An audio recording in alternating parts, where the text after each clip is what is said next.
Hey guys, welcome to the Go Solo Show. It's Jonny Quirk and we're back here for season 2. Okay, so on this week's show, it's all about starting, running and growing a nutrition and healthy eating business.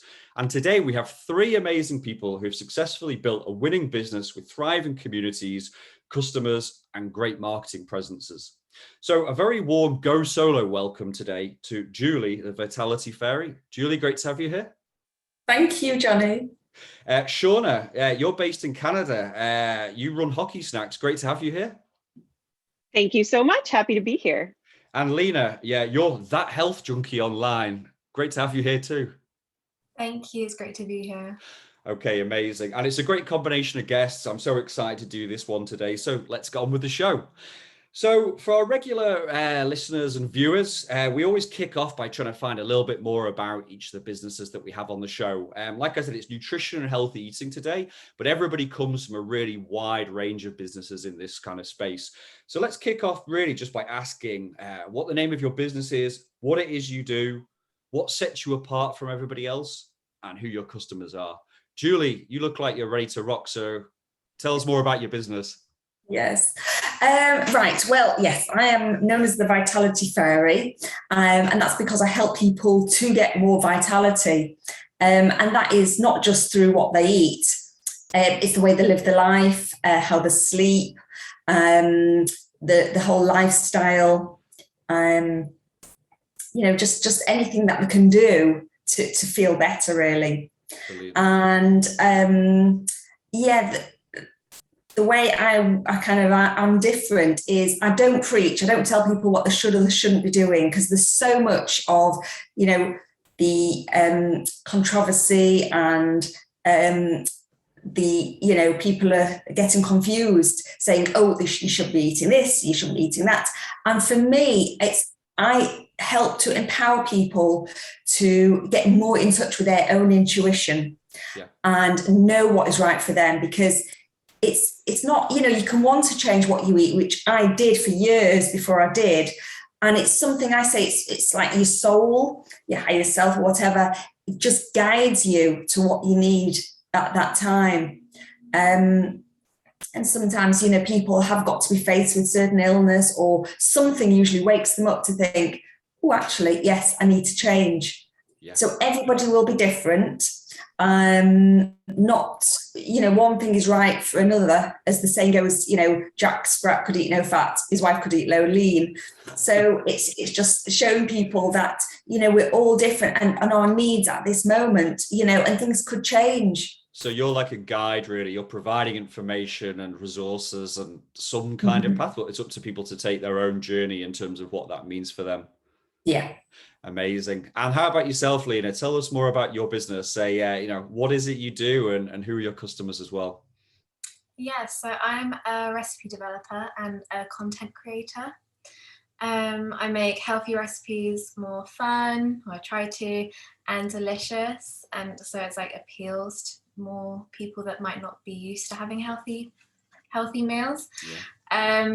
And I started through Instagram. I joined that after uni, and I just was consistent. I kept creating content. My goal was really to inspire people to change the way they ate. I find that there's an imbalance in terms of, there's a lot of people that eat either I'm not putting people into groups, but people that would eat unhealthy, aren't used to eating healthy foods, and then there's people that are on the other side of the spectrum where they're overly cautious about what they eat, and they might be influenced by diet culture. And I guess I'm just trying to find a balance in that. Yeah, we like the word balance here in terms of that, and it sounds like you nailed that. And do you know what? I was looking through some of your recipes earlier on your website, and I'm looking at them thinking, wow, I need to get in the kitchen, or at least get my kids cooking as well in the kitchen, because they love baking as well. But you're right. I find myself in coffee shops and stuff, and I see, vegan cakes and stuff like that. And I don't notice any difference in taste, but I know it's probably better for me than having the full sugar or anything else, which has kind of gone into stuff. So no, amazing. That sounds good. And Shauna, it's called Hockey Snacks. That kind of tells me potentially what it is, but tell me more about the business and exactly who your customers are as well. Yeah, there's nothing more Canadian than hockey snacks, right? You guys love hockey. Everybody I speak to from Canada is so into hockey. It's incredible. We love our hockey. But yeah, I've been a nutritionist for over a decade. And before I had a previous business called The Nutritionaire, where I would work mostly with families and kids. And it was really just about striking that balance, as Lena was saying, trying to find a nice healthy medium between having the treats and the snacks, which we all deserve, and eating well and really nourishing your body. So a few years ago, I walked into the dressing room of my son's hockey team at 8 a.m. after a 7 a.m. practice, and a parent had brought snacks for all the kids, and they were all eating deep fried corn chips at 8 a.m. And I was like, no judgment, but I know we can do better than this. And that's where hockey snacks began. So I started providing healthy snacks for my team, every week for the practices. Eventually, other teams were asking me to do it. So I started doing it for the entire league, and it snowballed into workshops and seminars and everything else. So that's really how it began. And now, thanks to the pandemic, I've taken everything virtual. So now I'm online. I do nutrition coaching. I work with high-level elite athletes that are looking to really streamline their meals. And I work with busy parents that are trying to figure out how to feed their kids and what they really need. So Wow. It's really fun. Yeah, That I sounds absolutely love it. amazing. I mean, to be quite honest, again, I think we all feel that pain. I mean, how many times have we been somewhere where you've got a restricted amount of options in terms of being able to buy a certain food? And it tends to be sometimes when you're at sports places where it looks like beige food, everything looks massively unhealthy and expensive and stuff. You want something better. And like you said, if you're trying to fuel kids playing hockey, then they need to have hopefully better nutrition really in their diet as well. So I love that. That's really good. And to be quite honest, that leads us actually on to our next question, because, I don't know if you guys all came out of the womb and said, I'm going to create a nutrition and health eating business one day, or you fell into this. I'm really interested to get an idea about, like what made you get started in this industry? What made you basically say, I was doing something beforehand and now I'm doing this. Julie, maybe we could go to you again just to get an idea for that. Yeah. Well, actually, Jonny, funnily enough, I know when I was 11 at school, I did a talk on vitamins and minerals. So there must have been some part of me that kind of knew, Wow. but I didn't. I worked in, mainly doing administration work, worked at this TV company, and made redundant. And my son, when he was born, after a few months, a few weeks even, he started to develop eczema. And then after a few months, I noticed his eczema got worse, but he also had a very severe allergy to dairy, especially. And I thought, gosh, I did what the doctors told me, not because I really wanted to, because I didn't know an alternative, and it actually made him worse. So I looked into any natural things to do, because I was kind of into that anyway. And I had a magazine, and it said nutritional therapy could help. So I went to see a nutritional therapist, and actually I was astounded that actually food, had such an impact on health, well-being, so many things. So I thought, well, this is what I want to do. But I was very stressed, very exhausted. I wasn't happily married. I left my husband, I think a year later. Well, my dad dropped dead of a heart attack, actually, when my son was 13 months old. Then, I was made redundant from work, wasn't happily married, got divorced, left my husband. And so it was a very stressful time. And then went to study holistic therapy and stress management with nutrition on the course. Yeah. It wasn't enough to be a nutritional therapist, so I did another course after that to be natural nutrition.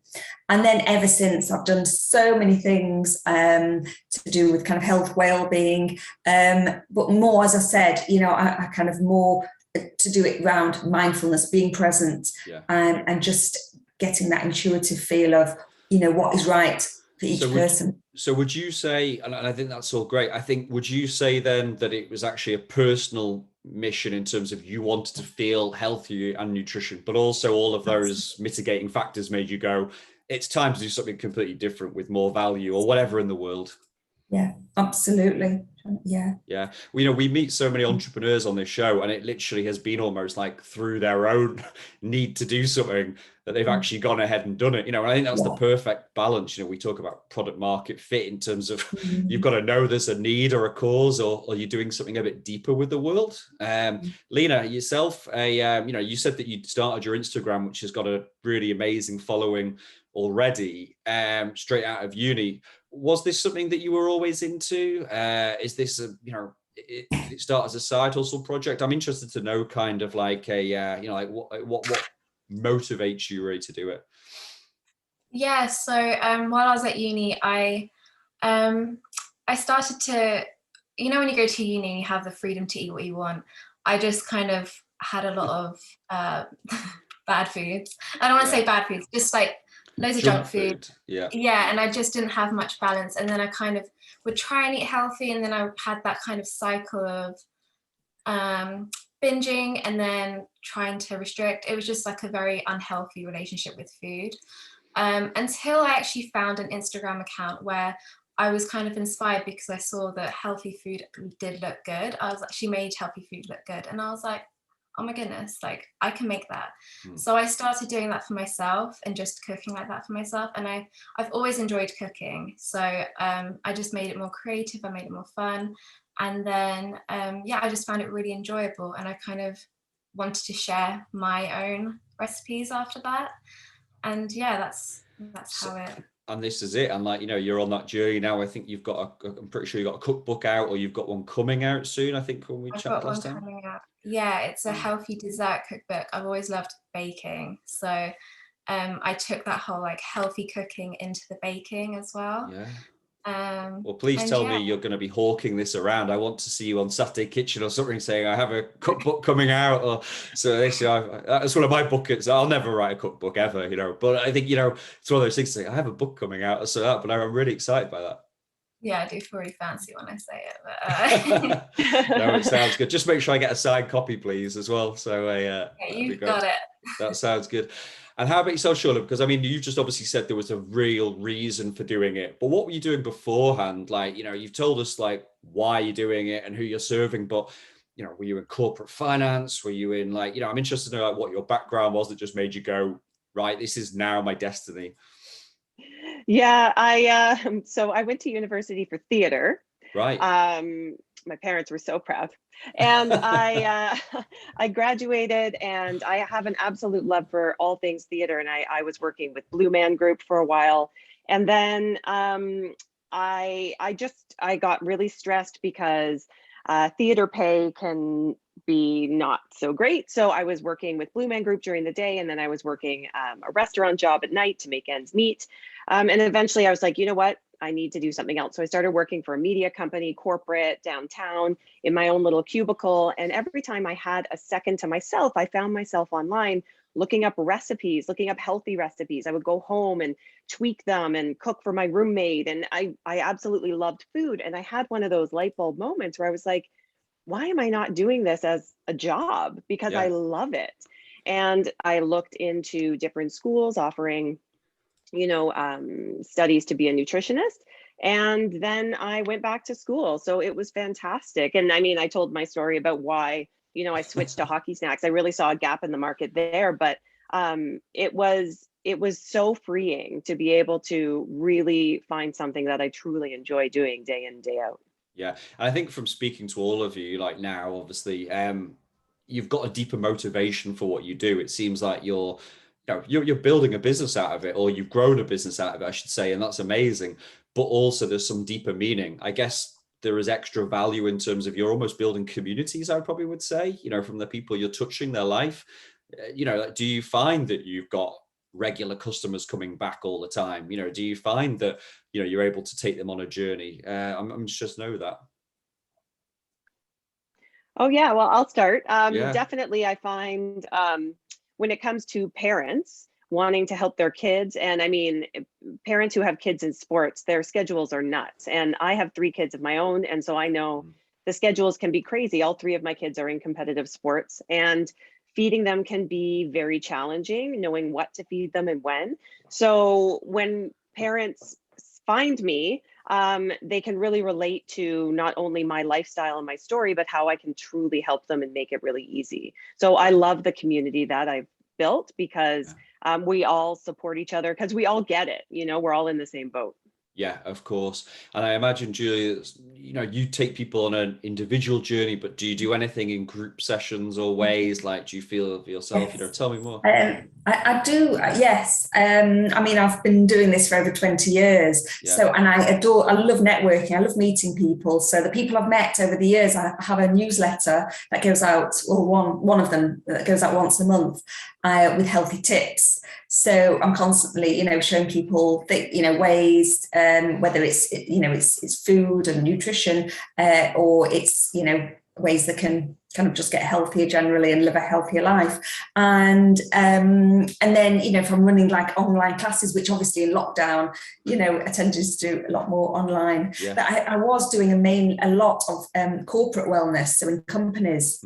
So, you know, I just did something for Boohoo for the mental health awareness day, and I'd done something before lockdown for them. So they asked me back. So sometimes it's companies that just kind of ask me back to do different theme days as well. And I always ask this question because community is so strong for any small business owners or medium business owners, or anything really. You know, word of mouth referrals, genuinely being able to feel that they can touch the business owner, you know, and really get behind you. I think there's something so strong there, really. And I think you get that extra care. You know, like we're all used to kind of, you know, almost like one-touch transactions now, and, you know, putting your card in online. But it's when do you really feel the story and the passion of the business owner? You know, I guess for yourself, Lena, that's a similar thing. You know, you're always dealing with people on Instagram, I guess, is your main marketing channel. Do you feel like with your, I think it's around 12, 13, 14,000 Instagram followers, that you've built a community on that platform? Do you manage to interact with any of them in, you know, I hate to, in real life, or, you know, like do you feel you've got a community now, people around what you're offering? Yeah, definitely. I've got my original followers from like day one that I'm still in touch with. And I've also like connected to a lot of other content creators in the same niche. And before the pandemic, I used to go to this thing called Expo West in California. And that's where I had the opportunity to meet a lot of the people that I met online, which was really nice. Wow. Hopefully we'll be able to do that again. But yeah, in terms of my customers, it's mostly clients, like businesses that want healthy recipes done. And sorry, I forgot the question. Oh no, just generally in terms of, you know, like do you feel you have a thriving community from what you're doing, you know? Yeah, definitely. I think as things loosen up with the restrictions and stuff, which I think they are, but I'm still a bit cautious. I would definitely like to implement more of the community aspect in my channel, because I think that's like one of the best things about having your own business. I think so. I mean, I think just community is everything. And I would say that as being a numerous time head of community for different startups, but, you know, I just love bringing people together and making them feel part of something. It almost transcends sometimes the product that you're doing. Plus also people can learn from each other as well. You know, like somebody may, you know, mums might suggest hockey snacks to others. For Julie, it might be like, well, actually this worked for me. Go and see Julie, or somebody met you at a corporate event as well. You guys have all touched on it, which actually means it's a perfect segue. And I hate to use this word. We weren't going to mention the P word of pandemic. But, you know, like there will be one day when I'm recording this show, I'm sure, where I don't actually have to mention it. But, you know, what was your experience like, all of you? I know you've touched on it a little bit, some of you, in terms of maybe how you've had to pivot your business slightly in terms of what you're doing. The way I asked this question to you is like, what were your initial thoughts about it? How did you deal with it? You know, was it just like head in hand stuff or whatever? Like, you know, but I'm interested in, like, you know, and I hate to use the word opportunities, like, you know, what's come out of the pandemic. It's been a horrific worldwide thing, but, you know, I'm interested in like what your reaction was, what you've taken, where you've taken the business since then, and maybe if it's maybe you've come up with new ways for the business to run. Who fancies going for this one? Yeah, I'll go. Sure, you're. So in front of my desk, I have a huge calendar, and I would always put up little sticky notes. I like to be visual about workshops I had and seminars and podcasts I'm on and things like that. And I I was really gaining traction in my business because I had only switched to hockey snacks for a couple of years before the pandemic. And I just watched as I took down sticky note after sticky note after sticky note, and then it was just empty. And I definitely had a pity party. I hit a very, very low. I broke down in my kitchen to my husband, and I was just like, I don't know where to go from here. And actually, what I decided to do was, I'd never been in this place before, and I knew I needed guidance. I knew I needed to do something different. And I actually signed up with a business coach. And it was one of the most wonderful things I'd ever done, because she works more on like mindset and, just wonderful things. And we would meet every morning, and still do, at 6 a.m. For a call for an hour. And it was just motivating and inspiring to me to really change the course of my business and do things that I'd never done before. So I switched to completely virtual. I started filming programs that I could do online. I started offering nutrition coaching virtually. And as much as I love in person, because I really do feel, especially when it comes to nutrition, connecting with people in real life is just so important. Being able to offer this has actually expanded my reach so much that I'm able to help so many more people. So I went from very low to a completely different place. And now I'm so, like you said, it was an opportunity. I'm not happy that there was a pandemic, but it definitely did create an opportunity for me and my business to grow. Yeah, I'm trying to think what that one is. I'm going to completely butcher this, but it's that 7 emotions you feel like when you go through something. It's the anger and then acceptance or whatever. I think a lot of people say this, but it's great to know that you've been able to kind of get through that point. And like you said, do you think you're a hybrid now forever, or do you think it will go back to, do you think it's opened up new avenues? Absolutely. I just see such potential with virtual. I've been able to do team workshops, across the pond and down in the States. And it's been phenomenal to be able to reach people so far away and be able to truly help them. I mean, I would never have access to them otherwise. So it's really opened everything up. Amazing. Lena, were you writing your cookbook maybe through the pandemic? Were you doing other stuff? Tell us about your pandemic experience. So before the pandemic, I had actually started a healthy baking business where I collaborate with I was starting by collaborating with a local Sweaty Betty shop, right? Because they do free yoga classes there, and I did start doing a little cookie stand, with adaptogenic cookies, and it was really fun. But then the pandemic hit, and I was like, okay, so I can't do that. I didn't think to really do a delivery service because that's something I wanted to do it more for the community aspect rather than me selling the cookies. And so what the pandemic allowed me to do was take a step back and evaluate what it is I wanted to do. And I realized I do actually enjoy just creating content and putting more energy into making better content. And now that video content's gone is a big thing, I've actually that's one of my passions. It's something that I studied at college. And so I probably wouldn't have discovered my love for that if it wasn't for the pandemic. So now I'm just focusing all my energy on making cool recipe videos and really bringing the recipes to life through videos. Wow. Yeah, I mean, it's been a crazy year and a half, whatever. He's hoping we're coming out of the other end of it. We always say this, but I think from both of you, you've said, you've taken stock and had a chance to really think about where you want to go. Let's face it, there wasn't an awful lot else to do. So it's a good opportunity to do that. Julie, you said before that you had pretty much moved online, most of it now. Is that here to stay or? Oh, no, because what was happening with me was my corporate work was taking off. Right. And I was due to go to London the week after for something. And it was everything was stopped. And it was oh no. And I think I did go through that grief cycle quite quickly. I did get to the acceptance phase and thinking, actually, this is quite nice not to have to think too much and to stop and to go over things, reinforce things. But I did, I did collaborations with people. I did a weight loss webinars and different things. It took me a while to get that confidence to do things on my own online, to get a Zoom account properly, things like that. But now, for me, it's a bit of a faff, to organise things. But to get people that you would never have got, like in different countries and different parts of the country, I think is fantastic. So yeah. Again, like I say, we hate to use the word opportunity, but these things do, and you have to make the best of a bad situation. Like I was chatting with a friend, and she runs an Indian cookery class business. She was doing in-person stuff in the UK, but now, she's gone online. She has people in Iceland, in the US, in Eastern Europe joining hers. And she's like, I could never have touched these people in the past. So it's quite incredible, really, that opportunity's opened itself.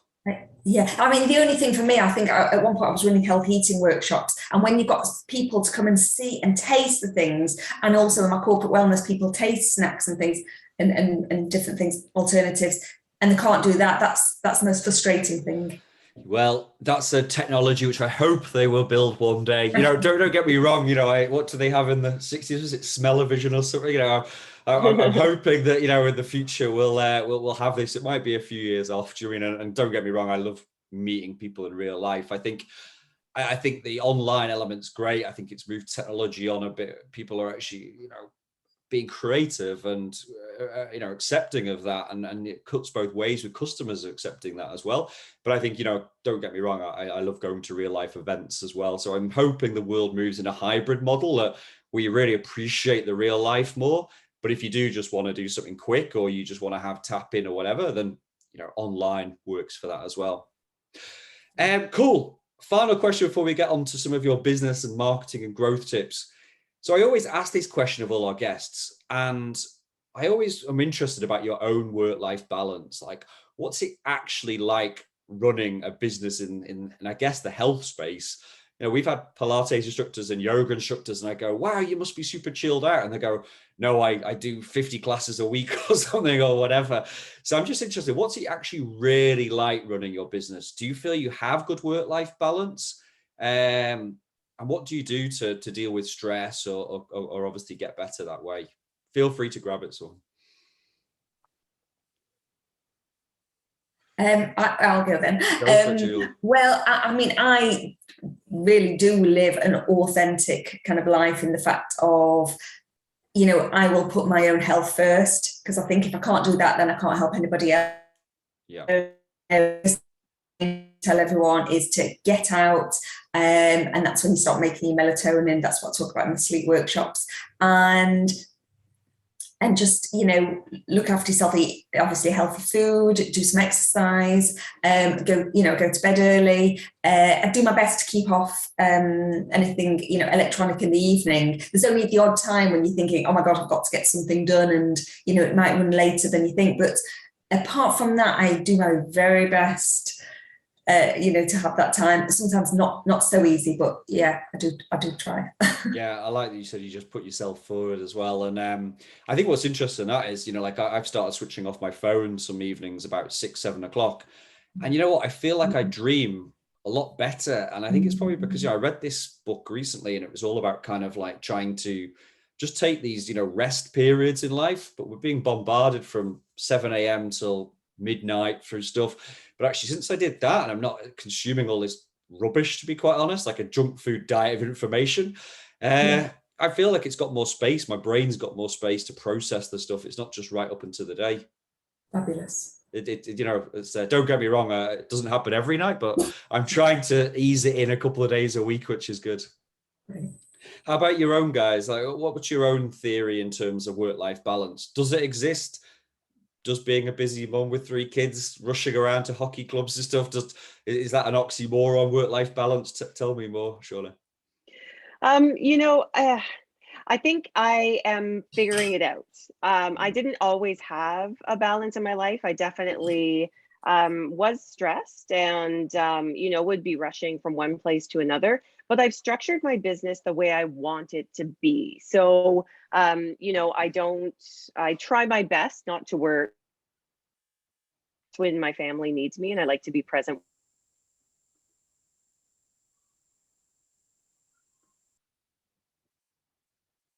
Work in an evening or take a workshop on a weekend. And I find um, do so. But if I set myself up to, you know, work when my kids are at school and only choose those opportunities that present themselves on times when I don't want to work, very few and far between, then I find it is a good balance. I'm able to be with my family when I choose to. Yep. And when they're at school, my husband's at work, I'm able to be efficient and get as much work done as possible. But actually, being able to reach people all over the world has made it even easier, because with the different time zones, you know, I'm able to work with people all over the world, but within my boundaries, which is fantastic. Boundaries. That's a great word. That's what we all love. True, that's because it can get hard, especially when you're moving online. You know, for people who maybe didn't do a lot of online stuff in the past, boundaries maybe were there because it was a 9 to 5 or whatever.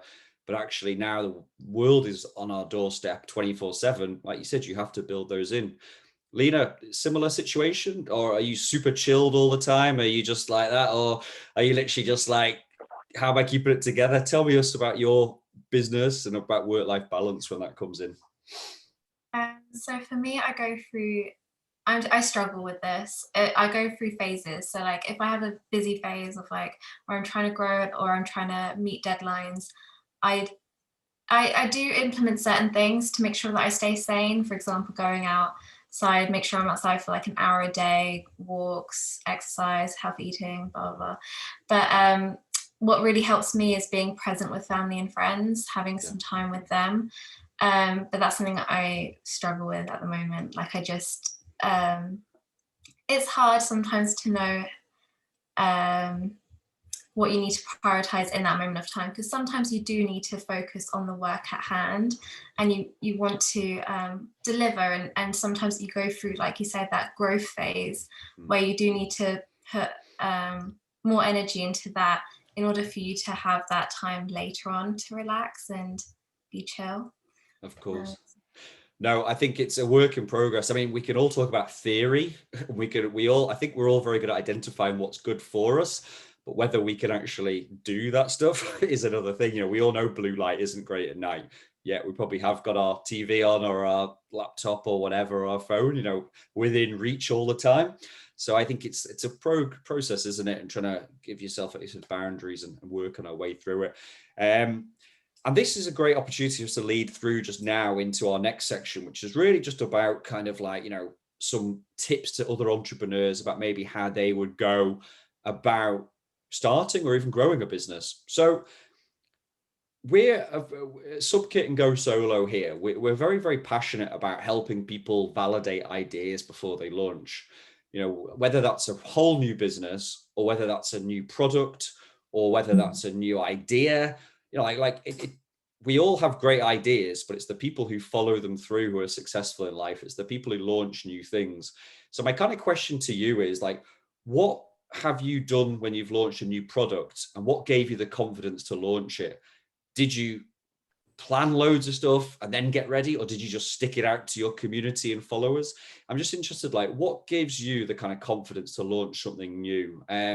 Maybe we'll go with you first, Shauna. You're nodding here for anybody on the audio. I'd like to get an idea, like, what gave you the confidence to just put yourself out to the world and say, buy this or embrace this world? You know, I think in the past I used to be stuck in the research phase where I would research and research and research, and I wanted things to be perfect, and it was really just stalling because I had a fear of putting things out into the world. I've really changed, I would say, in the last, you know, year or two, into making decisions quickly and just getting stuff out there, just doing it. And you know what? If I fail fast and I move on. And I like this way of doing things. I mean, I definitely listen to my community. I hear if there's common things coming at me, like, oh, I wish you had, you know, a curated book of snacks that I could give my kids before a game or something like that. And so I developed, ebooks that were pretty easy for me to put together because I already have all of the content. And then I put it out there. And so part of it is just having an idea and moving on it quickly. And the other half really is, just listening to the people, my clients, my community, and giving them what they're asking for. Brilliant. And in terms of that, is it normally organic feedback that's coming to you, or do you survey your community regularly using anything, or do you put questions out on your newsletter or whatever? I'm interested to know how you get that information from them. It's a little bit of both. So, I have a Facebook group, and people are very engaging in there. So they will comment on things and ask questions and post things. So I get a lot of information from that. But every once in a while, I will throw out a question. And sometimes it's just for fun. And the feedback that comes back gives me an idea for a product, or it's very targeted. And I want to know, what is your most stressful time, of coming up with meals, or what is your favorite go-to meal after a game or a practice or during a tournament? So that way I can really get the feedback I need to develop a product. Do you know what? There is nothing better than having an existing audience and just asking them, is there? Then you haven't got to second guess like what's happening. And, we all hope that we have brains that come up with great ideas, but when it's validated by 10, 15, 20 people, they give you ideas. That's the perfect marriage. And I think between those. Lena, Julie, how about yourselves? Are you get it out into the marketplace and test it, or do you do lots of research and planning? I'm interested to know how you feel about putting yourself out to the world. I'm not a very much a planning too much and doing loads of research in one way. It's, to me, if it feels right, I do it. If it doesn't, I don't. I mean, I was told by a clairvoyant actually about writing a book, and I thought, there's no way I'm going to write a book. And also, if I was, I'd get a ghostwriter.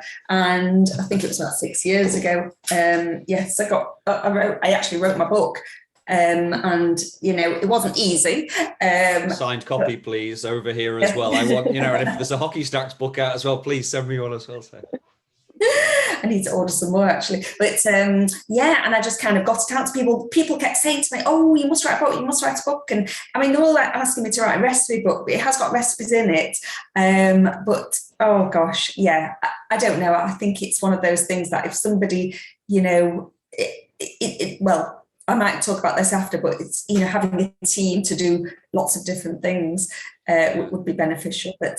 Who knows? I don't know. I'm going so when you have that passion, you literally just run with it then? I know you said there was a bit of a 6-year delay there in terms of getting it out, but... Oh, no, usually... 6 years ago I wrote it. No, 6 years ago. Oh, no, it took me... I did it on Kindle first, and it didn't take me actually that long, but it was to get into paperback. But it was 6 years ago I published it, self-published it. But it's just that kind of... You don't have to work... for me, I don't kind of try and work everything out thinking, it's got to be like this. It's like, I just run with it and see. Yeah. And Lena, your instincts, is that what you run on? Or are you asking your Instagram following the likes, what should I do next? Or what do you use sales data? Tell us how you kind of put stuff out into the marketplace. Yes, I've always been quite intuitive. I've always just followed whatever my gut and gone off that. I do think balance is another, I'm using that again. I think I'm starting to learn that I do need to listen to my audience and hear what it is that they want. So I do use the poll feature in the stories and ask people what are you more interested in seeing now? Not the poll, the question thing. Yeah. And asking what they want to see, or what they would like to, what kind of recipes they want, just so that I'm catering to them too. And they also give great ideas. They think of things that I wouldn't have thought of, so I'm really grateful for that. Of course, that's great. And it's interesting you say that, because I'm interested in terms of all three of you, what tactics do you use to acquire new customers? I mean, like we mentioned earlier in the show, word of mouth is obviously a great driver, but are you spending any money on marketing? Are you what is your marketing like? I'm interested to know what you're doing. Is it all around content? Is it word of mouth? Tell me kind of how you find your new customers and how you track as well, where those customers are coming from. Sure. Again, it looks like you're first to go. I don't want to go first every time, but feel free to. You look like you're ready to rock. You need to go. Just every time. To be honest with you, word of mouth really is the number one way that I find people, which makes me really happy, because initially my growth was slow, but every new client that I received already knew about me, found out about me from someone who was happy with my services. So it was a great way to grow. I will every once in a while do an ad on Facebook or boost a post that's already doing very well organically. And I do have, lead magnets out there that, I'll boost every once in a while, or, I have them everywhere, right? They're on my email signature, and I have, I'll point to them on Instagram and Facebook and remind people about them every once in a while. And I'll do contests saying, tag a friend, and then people just find out more about me sort of in that way. But I don't spend too much money on marketing because I do find that what I'm doing right now is working. Yeah, of course. And I guess as well, it means you can grow at a sustainable pace as well. Things like fulfillment and other stuff, there's no point in saying that. And, Julie's got 500 people turn up on your doorstep tomorrow, or Lena's like, I can't manage because I've overspent or whatever. You've got to do things at a sustainable growth pace.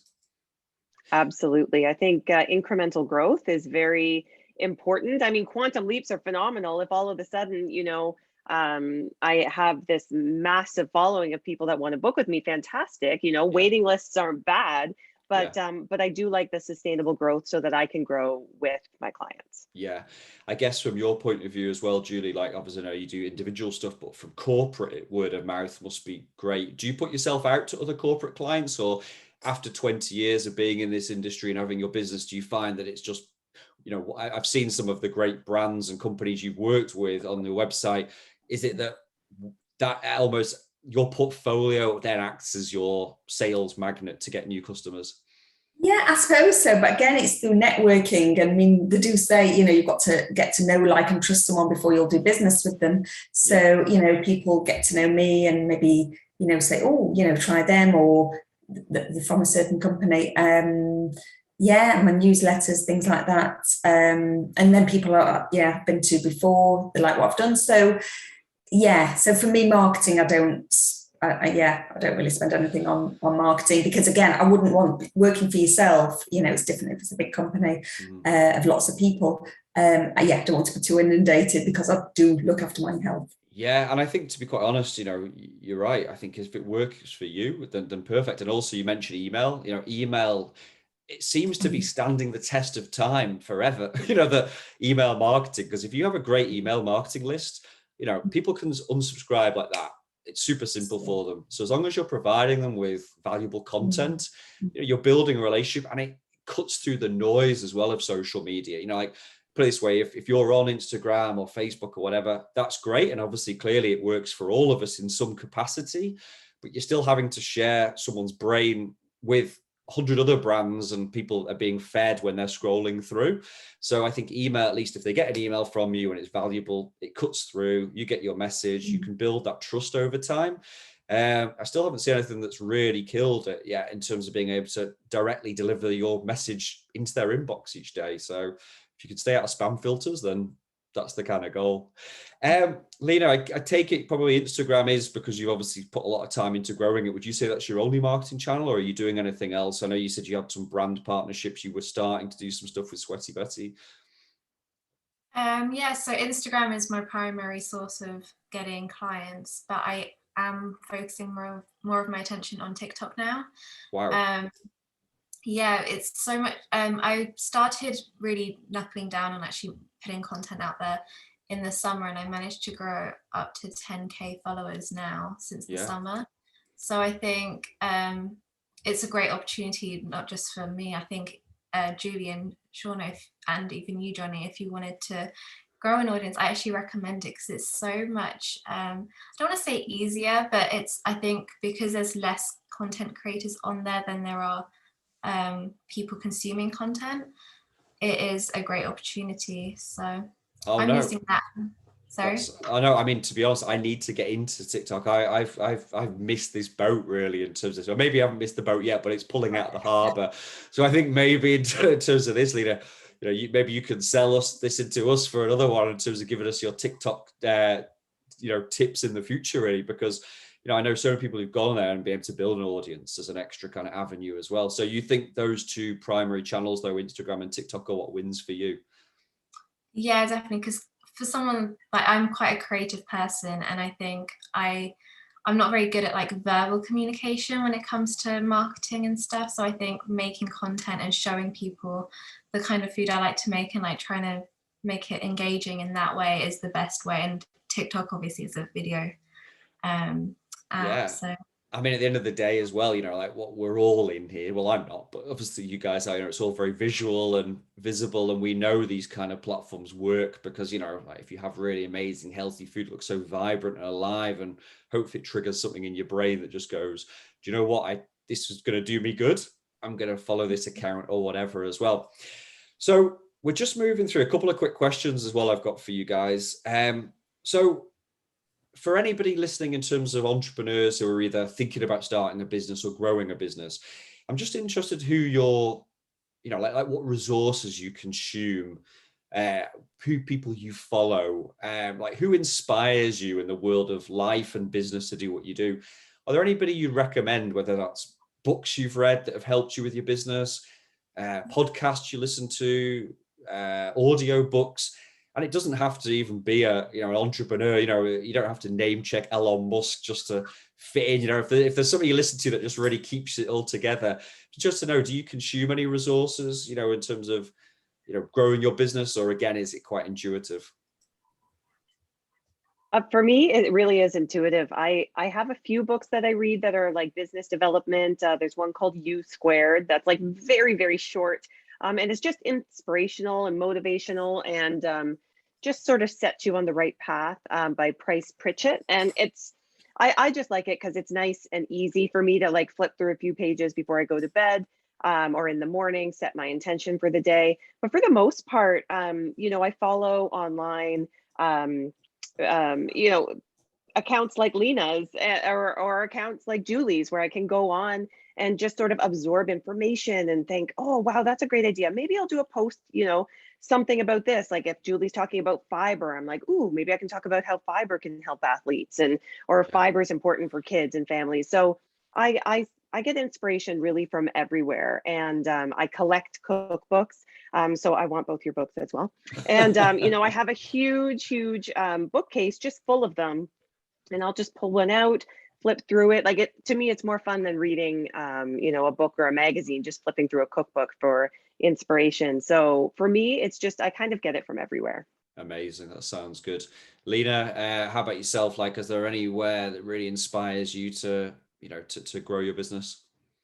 I'm very much similar to Shauna. I consume through other influencers, through cookbooks, cooking magazines, cooking shows on like YouTube, mostly TikTok now. I'm just like addicted to that. But yeah, just all around me, like my grandma, I live with my grandma. She's an amazing cook, and sometimes I just watch the way she cooks, and I'm like, I need to share this with people. Wow, that's a direct influencer. Then I like that. Like somebody right there in your house, like kind of doing that. That's really, really good.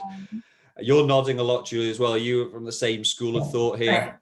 Yeah, with Lena and Shauna. Yeah, I mean, I listen to people like Eckhart Tolle, you know, about presence and things like that, and just, you know, yeah, as the more present I am, the more inspired action I kind of take. And I do watch a lot on YouTube. I could be on YouTube a lot during the day and watch things and get inspired by things. And I pick, you know, it's like recipes. It's like, I'll take that from that. But, you know, I don't follow proper recipes. I just do my own thing. Amazing. Damn you, distractions in life. It's just but it's so true. There's so much stuff to consume everywhere. Right. Final question before we go on to our rapid fire round. You'd be pleased to know. Like for people thinking about going it alone, this is almost like the $1 million question. What advice would you give to them if they're thinking about it, you know, like, you know, thinking about making the leap? Like what would be your advice, and what's it really like to run your own business? I'll go first. For me, I would say just do it. Don't think about it. Don't hem and haw. Don't waver. Just do it. Just start and let it be ugly. But just go for it, because 5 years from now, if you're still thinking about it, imagine what you could have learned, but in 5 years of doing it. And if it's just a little thing on the side, I think it's still important to just start. And the other thing that I definitely learned is don't do everything yourself. Work in your zone of genius, do what you do best, and allow others to do what they do best. I tried to build a website. That was a terrible idea. And, I eventually hired somebody to do it for me, or you can get a friend to do it for you, or, a teenager that knows what they're doing. But really let people do what they do best so you can do what you do best, because if you're trying to do all things, it's either going to take you so much longer, or you're going to do everything, half. I don't want to swear, but just not as good as you'd want to.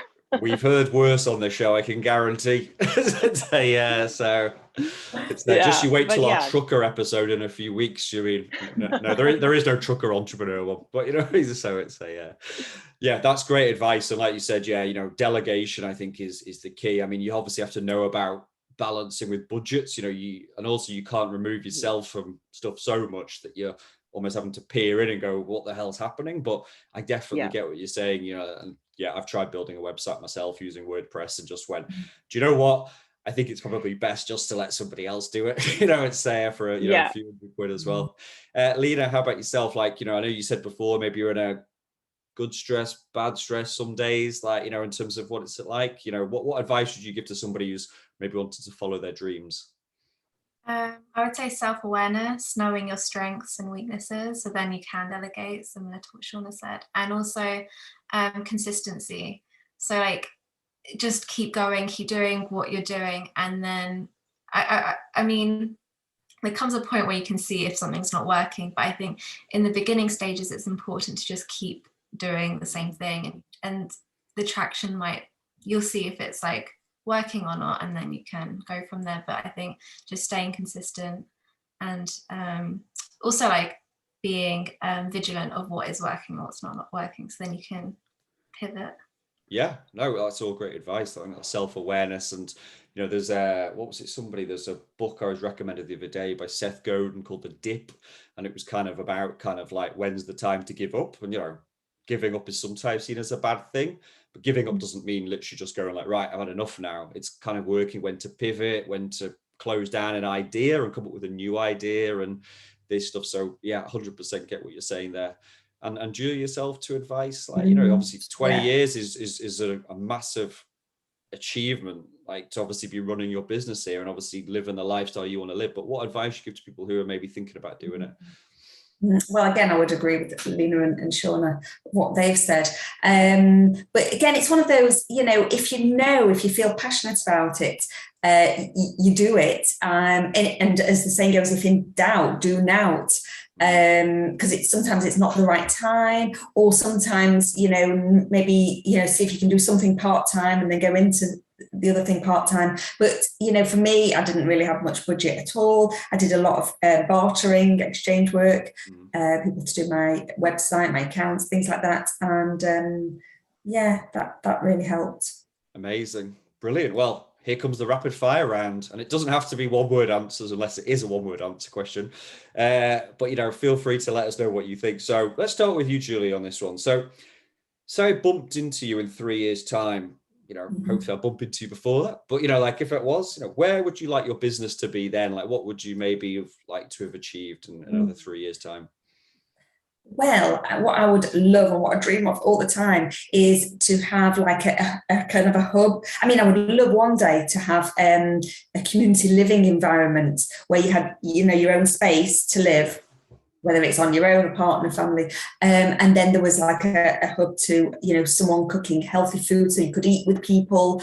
You could do classes, yoga, qigong and anything like that. And then people did their own skills, maybe, they grew organic vegetables, things like that. But maybe to start with, just having something where people could just kind of drop in and, maybe do, corporate sessions, anything like that. Sign me up. It Yeah. sounds good. It sounds similar to maybe like the Buddhist Centre in Manchester in some ways, but are you thinking again more of like an idea in terms of everything coming together in one place, like a very holistic place? Yeah, absolutely. And they say it takes, my son's 26 now, but they say it takes a village to bring up a child, and to have, things going on for children. I used to go to this festival, this One World Festival, and they had so much going on for children, for adults, and they had food, and, it was fantastic. Amazing. Well, So, please yeah. make it happen. If the Euro Millions comes up, I'll try and become an investor if my numbers get picked out of the hat as well. So. Lena, where would you want to take your business in 3 years' time? Where would you like to see it? I want to join Julie. Just kidding. I kind of want to do like more workshops and have kind of like just building that community, doing more in-person events. This isn't something that's like super in the future, but I would like to start doing supper clubs and stuff like that. I think just anything that can bring people together with similar interests, and just building that nice family of people. Yeah. Sounds good to me. Shauna? Well, for me, I'm looking to just continue expanding and working with more people, helping more families, more young athletes. And also, I know we're talking about being a solo entrepreneur here, but I would love to help empower other nutritionists and help them grow their businesses by working with me. So finding a way to bring them on board, to continue reaching more people, but also help other professionals really get out into this space as well. Amazing. Sounds really good to me. Right. I know we've just discussed what it's like to run your own business, but if you could use one word to describe what it's like to run your own business, what would it be? So I'm going to go with you, Julie, again, seeing as you're up at the top, and we'll carry on the same way. What's it really like to run your own business? It's challenging, but also very fulfilling. Okay. I'll let you have 2 words: challenging and fulfilling. Yeah. That's all right. I think you've got both ends of the spectrum there as well, but actually, that's why you're in it as well. If you'd have said nightmare, that would make me feel slightly like, let's get down the job center and think about how we can help you out here, sort of thing. So Lena, you've got 1 word, or 2 actually. We'll give you 2 words if you need it. Unpredictable and fun. Yeah, that works for me. Sure. I would just go with rewarding. Yeah. Because it's everything that I do, whether it's rewarding for me to feel good or for the people that I help, everything I find has like just an awesome sort of end of the rainbow reward. Yeah, amazing. Sounds really good. Right. Next one, Julie, you're up yet again. So as an entrepreneur, what does success ultimately mean to you? Well, for me, it's never about the money, because I'm not driven by money, but it's driven by, me feeling like, again, I'm fulfilled and passionate, and I'm making a difference to other people. Yeah, amazing. Lena? I'm gonna have to go the same thing, like just impacting as many lives, not as many, but impacting lives and helping people. Yeah. Sure. I might have a less popular answer, but I definitely agree that helping people is a part of my definition of success, but also financially. I have 3 kids, and I just want to be comfortable. You know what I mean? I don't need to be a multimillionaire to define success, but to me, success is showing people that you can work for yourself, do what you love, have your boundaries, but also take care of your family doing that. So for me, it's a twofold. Yeah, sure. I think we all want that as well, don't we, as well? So at the end of the day, signs of a good business is that you're not hopefully losing money from doing it anyway, you know, that you're able to grow something which is sustainable, which actually pays the bills, gives you that comfort, but again, have some deeper meaning. And to be quite honest, when we're discussing this topic, I think healthy eating, nutrition, this kind of whole industry, there has to be something about the people you're serving as well. It's not just like, otherwise you'd be serving, you know, cans of Coca-Cola or something to people or whatever, if you could make more money doing that. So yeah, that sounds good. Right, final question before I let everybody head off. Remind people where they can find you online. So you know, where would you like to point people towards, whether that's your website or Instagram or social media or whatever?